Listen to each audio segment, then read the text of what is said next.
So let me remind you today that we are one, um, and let me talk a little bit about some ideas that I have.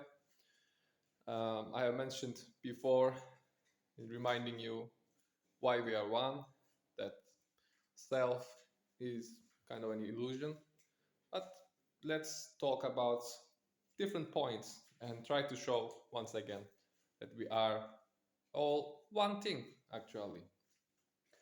So some people say, especially scientists, physicists, they say the world is material and we should just forget about this thing called soul. They can explain where the feelings come from, happiness, sadness, blah blah, right?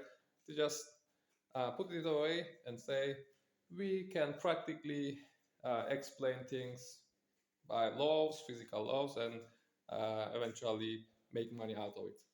That's why they are doing it, and some people also want to know more to feel, like childish instinct that we have. Um, all children they want to know. Everyone has it, and but as I said, they just put aside the feelings, the so-called soul, and I have I was mixed. I had mixed ideas about this. So I was saying that, like many others, the universe is uh, it works like a clock with physical rules, and we are just observers as consciousness. And I have hypothesized before that the consciousness arises when there is something unlikely being created. So we don't have free will, we don't have any control. We are just watching what is going on and experiencing, feeling it. With experience, I mean the feelings, because without the feelings, there is no experience.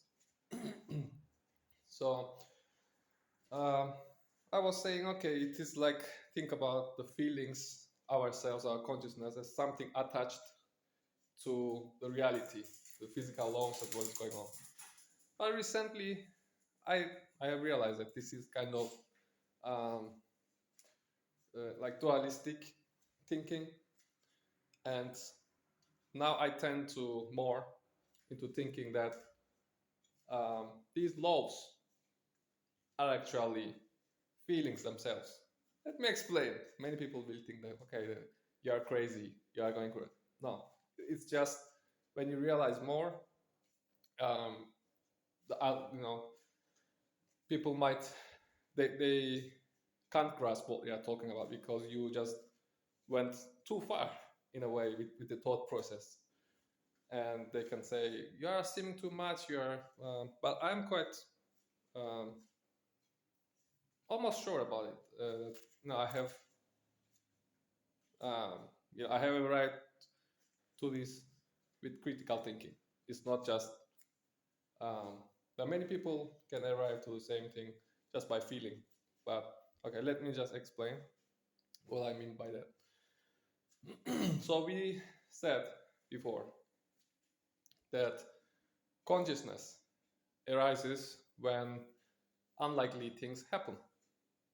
Brain organization, such as our brains, they are huge organization machines, and it creates unlikely states very rapidly, and that's why I hypothesized we are conscious, and that's why plants are less conscious, blah blah, because they work slowly, we work faster, so we seem to be more conscious because we are creating, um, you know, we are organizing faster in our heads. And if we take this as true, that and extend this idea to the whole universe, basically, whenever there is organization, whenever there is unlikely events, rules, including the physical laws, such as apple falls to the ground, it falls to the ground, always falls to the ground. Not up, not right, not left, to the ground. That means always there is something unlikely happening. There is connection there, right, between those events. There is an organization in physical laws. Law means rules, organizations. Organization put those rules, make rules, and it is similar. Where there is organization, there is connections, there are rules, and there is consciousness. So, given that, I realized that I said, wait a minute, we have organization in our heads. It is the same as consciousness. Think of it the same thing as organization and feelings, the same thing. And I hope you understood where this comes from, because consciousness is created by organization. We started from our brains, extended to the universe, right? And then we realized that this consciousness means feelings, because without the without the feelings, we don't have consciousness, we don't have awareness, all kinds of things. So eventually you realize that this universe might be actually a field of feelings. Think of the whole universe as a field of feelings, not just ourselves in our bodies that we call soul. That's not just we are feeling, but also everything we know. It is a field of consciousness, it's a field of feelings, happiness, sadness, etc. And let's connect this to, again, why we are one from this point of view. We said, we have established, without feelings, you have no experience, no consciousness. You are your feelings, happiness, sadness, all kinds of feelings. Now,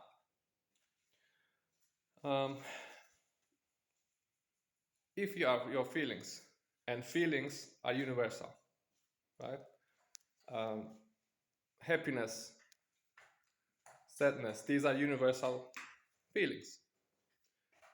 And there can be combinations of those feelings leading to, think of it like a color scale.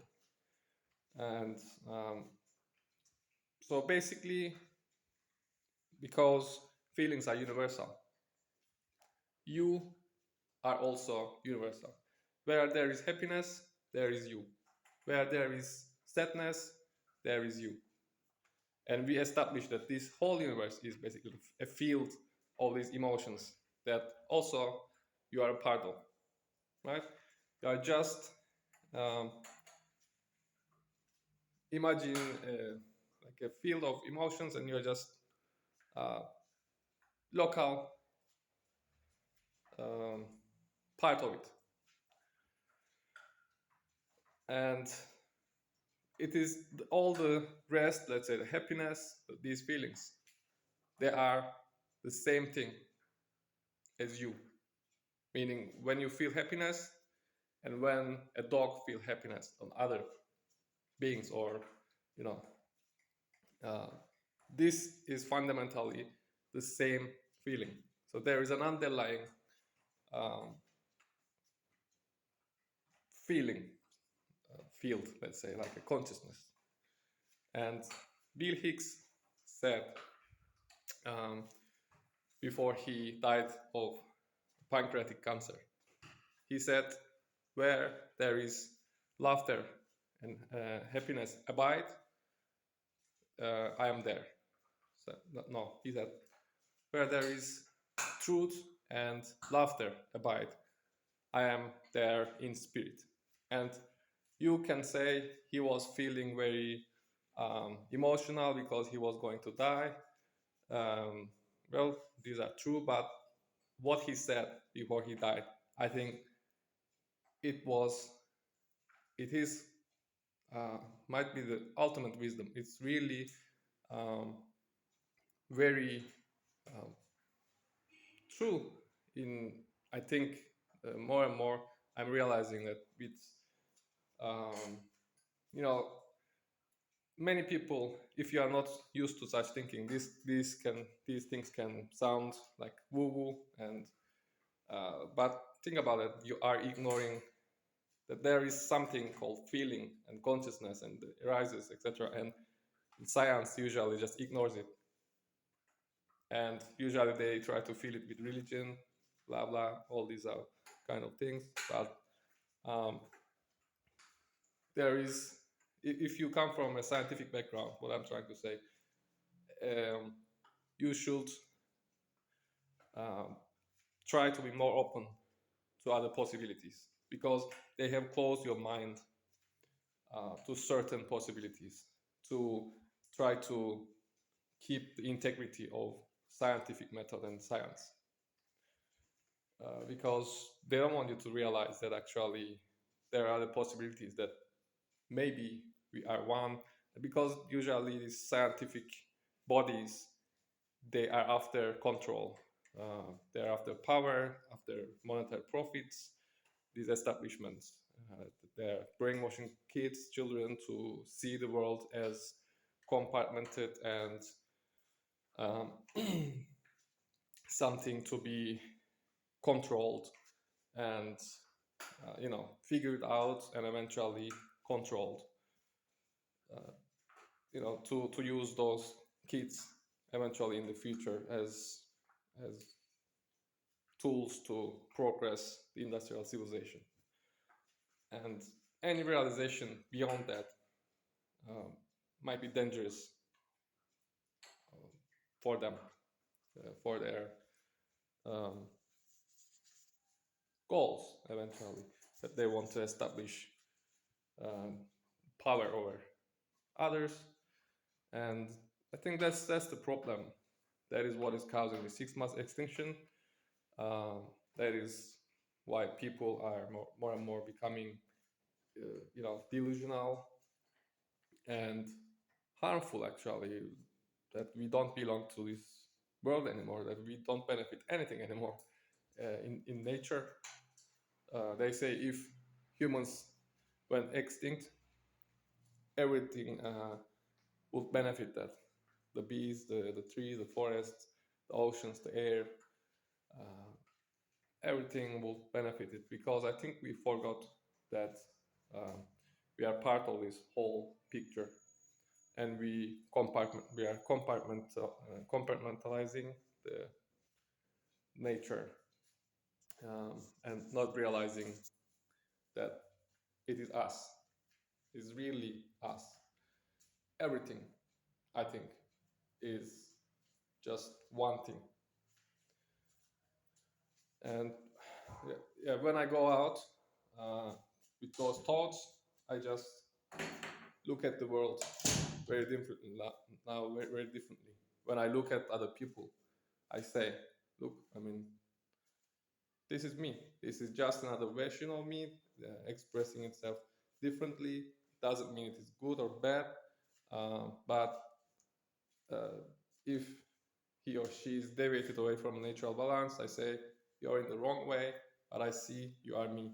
But, like if I went back to my teenage years, to give some advice to myself, I would approach uh, with such, uh, you know, outlook to the world.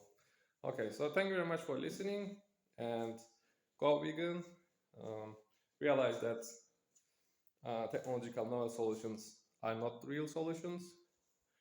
Um, they are just arrogance of humanity, and we should look at nature and show more gratitude, respect, and love. to her and to each other, and especially to those who are just ruining their lives, cutting their heads off. Okay, just go vegan. Okay, take care.